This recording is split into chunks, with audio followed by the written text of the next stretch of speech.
Dans l'islam, quand il y a un problème, il y a une solution. On peut trouver donc une solution à travers le Coran, à travers les hadiths, à travers la tradition, on peut trouver une solution. Je peux comprendre effectivement que on puisse se tourner vers l'islam, car par la rationalité, il y a peut-être une plus grande clarté, une plus grande simplicité, si vous voulez. Allahu Akbar, Allahu Akbar. Premier pilier qui est le témoignage de foi, de la croyance. Et ce premier pilier que le prophète Mohammed sallallahu alayhi wa sallam a appelé la grande shahada contient cette parole de vérité. Je témoigne qu'il n'y a pas d'autre Dieu seul qui mérite d'être adoré. Je témoigne que Mohammed est son serviteur et son envoyé, la paix soit sur lui. Et je témoigne que Jésus est son serviteur et son envoyé, la paix soit sur lui, qu'il est un esprit honoré et créé par Dieu, et que l'enfer est une vérité, et que le paradis est une vérité, et que Jésus, la paix soit sur lui, est la parole que Dieu a annoncée à Marie. C'est-à-dire que Dieu a créé Jésus par sa parole, comme il a créé toutes choses, sans l'intervention d'un homme, comme la plupart et comme se fait dans toute l'humanité. Ashhadu an la ilaha illallah.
Alhamdulillahi Rabbil Alamin. Louange à Dieu, le Seigneur des mondes. Assalamu alaikum wa rahmatullah wa barakatuh. Que la paix et la bénédiction d'Allah soient sur vous. Le Coran reconnaît que Jésus est le Messie, le prophète du Seigneur des mondes, et reconnaît aussi l'évangile que Dieu lui a révélé. Mais cela ne veut pas dire que ce sont les 4 évangiles que nous possédons actuellement ou que reconnaît l'Église comme étant authentiques parmi les 60 évangiles. Ces 4 évangiles ont été reconnus canoniques, conformes au canon, par les pères de l'Église catholique. Mais l'évangile dont parle le Coran, c'est l'évangile de Jésus, donné en langue araméenne, dans la langue dans laquelle s'adressait Jésus au fils d'Israël, et non pas les 4 évangiles en langue grecque. Le Coran dit bien El Injil, c'est-à-dire au singulier, et il ne dit pas El Anagil, c'est-à-dire les évangiles. Cependant, pour l'argumentation et pour donner les preuves que Jésus n'a jamais prétendu à la divinité, n'a jamais dit qu'il était Dieu ou fils de Dieu ou l'égal de Dieu, je cite les paroles des évangiles. Si vous ouvrez l'évangile de Jean au chapitre 10 et au verset 30, on nous rapporte ces paroles que Jésus aurait dit « Le Père et moi, nous sommes un ». Et au moment où ces paroles ont été prononcées, les Juifs veulent tuer Jésus, le lapider. Et Jésus leur dit « Mais pourquoi vous voulez me tuer alors que je fais les bonnes œuvres de mon Père ?» Et les Juifs lui disent « Mais on ne veut pas te lapider parce que tu fais une bonne œuvre, mais parce que tu n'es qu'un homme et que tu prétends être Dieu. Exactement ce que prétendent les chrétiens encore aujourd'hui. Or, regardez ce que Jésus leur répond, d'après ce texte que nous avons encore entre nos mains. Jésus leur dit, n'est-il pas écrit dans votre écriture, et il leur cite le psaume 82, les psaumes de David, le psaume 82, n'est-il pas écrit dans votre écriture que ceux à qui la parole de Dieu est adressée seront appelés des dieux. Donc Jésus dit bien ceux, le texte du psaume 82 dit bien ceux, donc il n'y a pas que Jésus. Et c'est pourquoi, par exemple, Moïse, à qui Dieu a adressé sa parole, on trouve aussi dans l'Exode, le livre attribué à Moïse dans l'Ancien Testament, au chapitre 7, il est écrit ceci, Dieu dit à Moïse, je ferai de toi un Dieu pour Pharaon. Vous voyez, le même mot est employé, pas seulement pour Jésus, mais pour Dieu, pour Moïse. Pourquoi? Parce que dans le langage biblique, le Dieu avec un petit d signifie un homme à qui Dieu a parlé, qui est un prophète choisi par Dieu, à qui il a donné le pouvoir de faire des miracles, attestant de l'authenticité de son message. Mais cela ne veut jamais dire qu'il est le Dieu Tout-Puissant ou qu'il est égal à Dieu. D'ailleurs, les mêmes paroles, le Père et moi nous sommes un, sont adressées aux apôtres. Dans l'évangile de Jean aussi, mais au verset 17, regardez ce que je lis.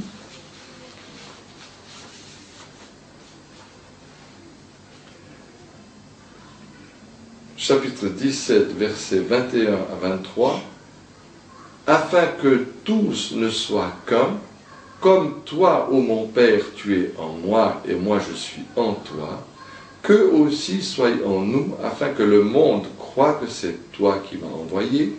Je leur ai fait part de la gloire que tu m'as donnée, afin qu'ils soient un comme nous sommes un.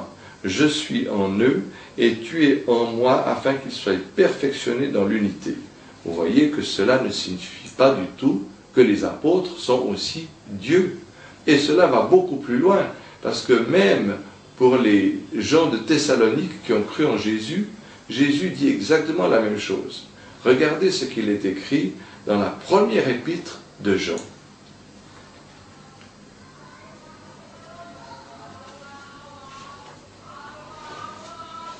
Première épître de Jean, chapitre 1, au verset 5. Or, la doctrine que nous avons entendue de lui, de Jésus, et que nous vous annonçons, c'est que Dieu est la lumière, et qu'il n'y a point en lui de ténèbres. Si nous disons que nous sommes en communion avec lui, et que nous marchions dans les ténèbres, nous mentons, et nous n'agissons pas selon la vérité. Mais si nous marchons dans la lumière, nous avons une communion mutuelle. Fin de citation. Vous voyez cette soumission à Dieu, voilà ce qu'exprime ce verset. Il faut aussi comprendre les choses d'une manière qui est juste.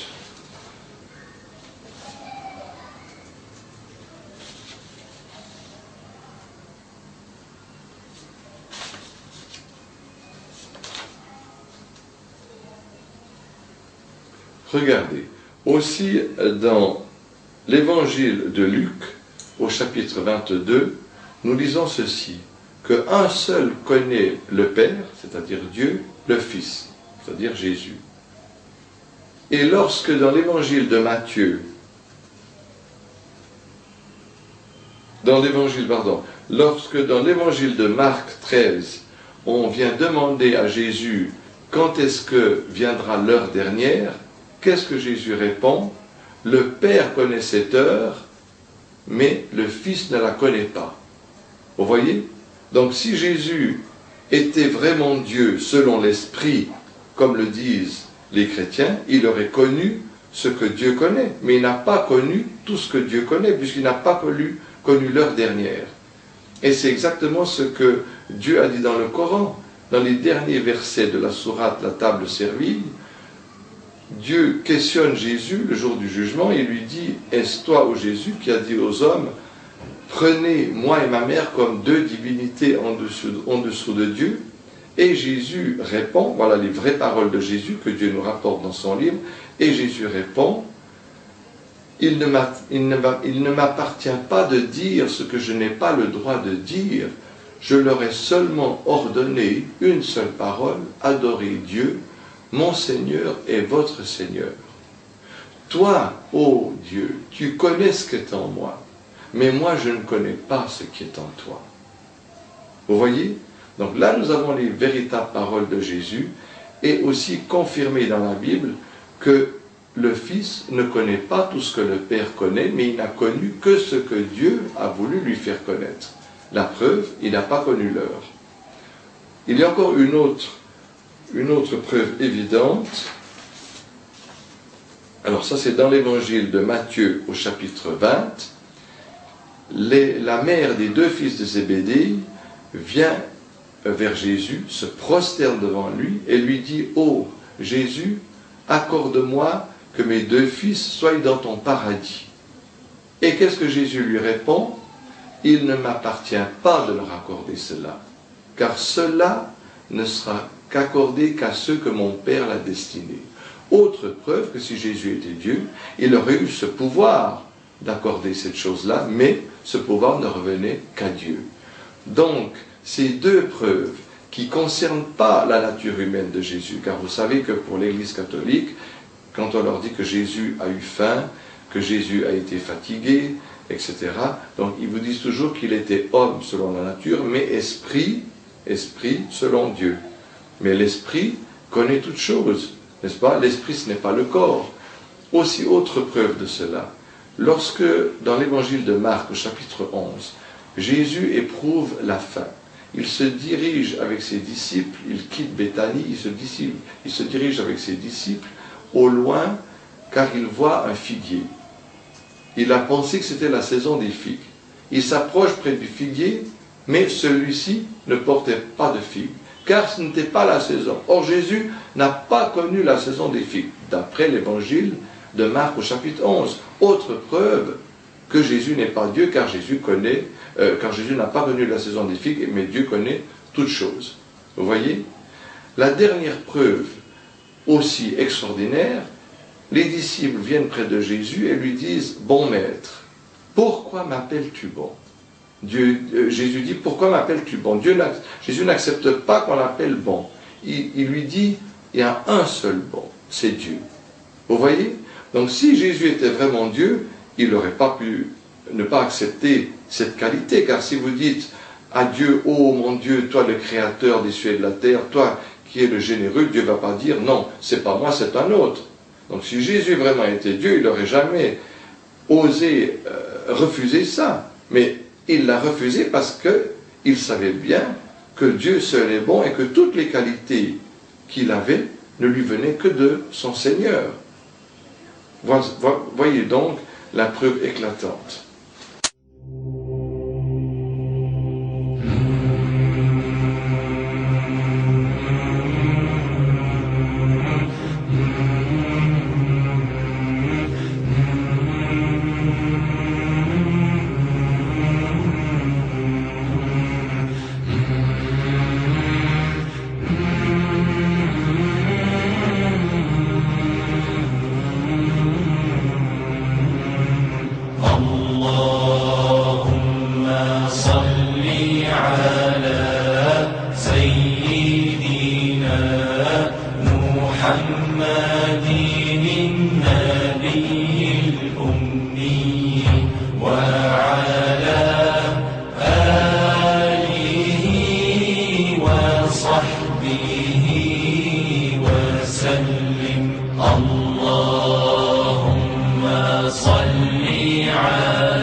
أشهد أن محمدًا رسول الله.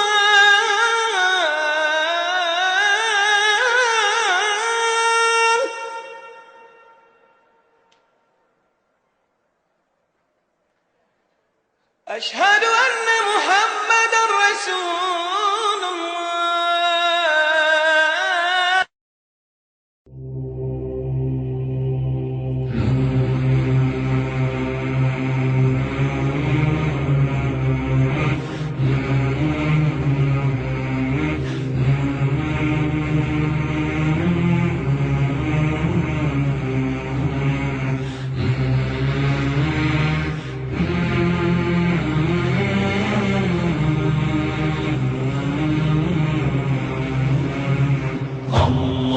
اللهم صل على سيدنا محمد النبي الأمي وعلى آله وصحبه وسلم.